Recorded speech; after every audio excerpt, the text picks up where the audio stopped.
Diego Abad de Santillán, born Sinesio Vaudilio García Fernández, was an author, economist and leading figure in the Spanish and Argentine anarchist movements.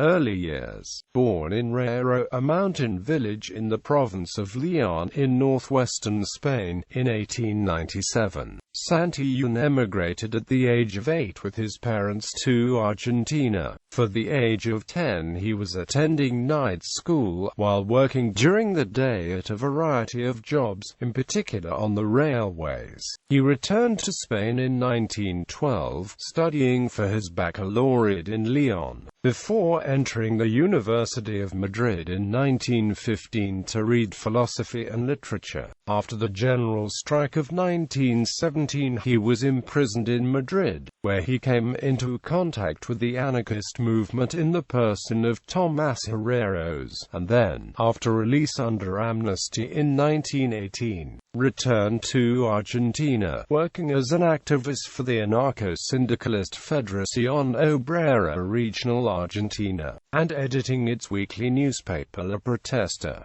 Activism in Germany, Mexico and Argentina. In 1922 Santillán represented Fora at the formation of the anarcho-syndicalist International Workingmen's Association in Berlin, while he began to study medicine, and came to know Elise Cater, who was to become his wife. The first of many works on the history and theory of anarchism were published at this time. Ricardo Flores Magón, apostle of the Mexican Social Revolution and anarchism in the labor movement, both appeared in 1925. In 1926 Santillán interrupted his studies to travel to Mexico, where he assisted the Confederación General de Trabajadores. Returning to Argentina, he continued his work for La Protesta as well as for a new journal, La Antorcha, and completed the anarchist movement in Argentina from its beginnings to 1910. In the late 1920s Santillán was a fierce opponent of the anarchist Severino di Giovanni, whose advocation of propaganda of the deed led to a number of deaths. When, in 1930, he was condemned to death for sedition, Santillán escaped to Uruguay. Further, he traveled to Spain on the proclamation of the Republic in 1931, before returning to Argentina in secrecy to continue his militant activities and writing, including the bankruptcy of the capitalist economic and political system, the ideology of Fora and trajectory of the revolutionary labor movement in Argentina and social reconstruction, foundations for a new economic structure in Argentina.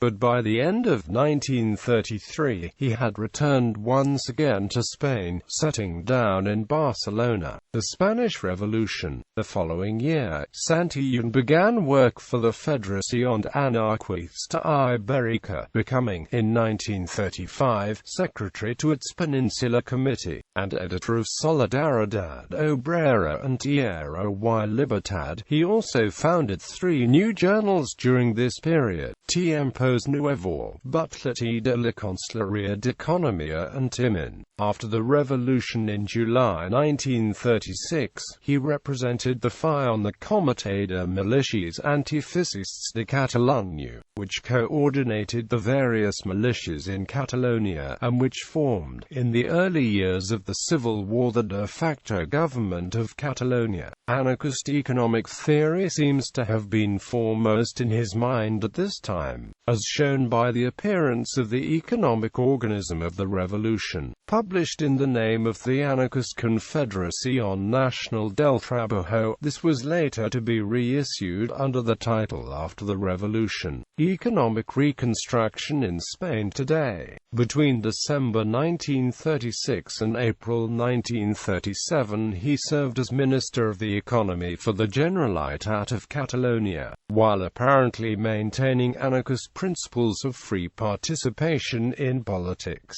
He was especially critical of the government and person of Juan Negrin, and denounced the crimes of the Comintern-loyal PCE in the Civil War. Two more books appeared at this time: The Revolution and the War in Spain and a bibliography of Argentine anarchist writings. In April 1938, Santillán joined the National Committee of the Anti-Fascist Popular Front, which formed from the union of the anarchist CNT and the socialist UGT, but with the defeat of the Republic by Francoist forces in 1939, returned via France to Argentina. Return to Argentina. For this point on, Santillán lived rather more obscurely, founding several more journals, and continuing his scholarly work, including extensive collaboration on the Gran Encyclopedia Argentina, and critical analyses of the labor movement and Peronism. Why We Lost the War, a contribution to the history of the Spanish tragedy, later made into a film by his son, Francisco Galindo, The Crisis of Capitalism and a Mission of the Proletariat, the section on Argentina in the labor movement, Anarchism and Socialism, Volume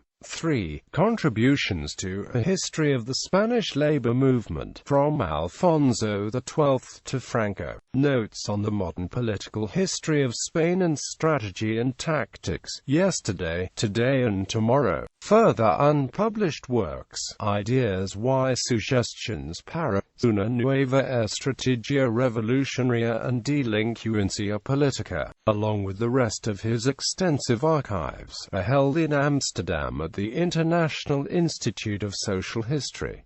Final years. Santillán returned to post-Franco Spain in 1977, at the age of 80, setting once again in Barcelona, and producing a final memoir, Memorias 1897–1936. He died in Barcelona on October 18, 1983.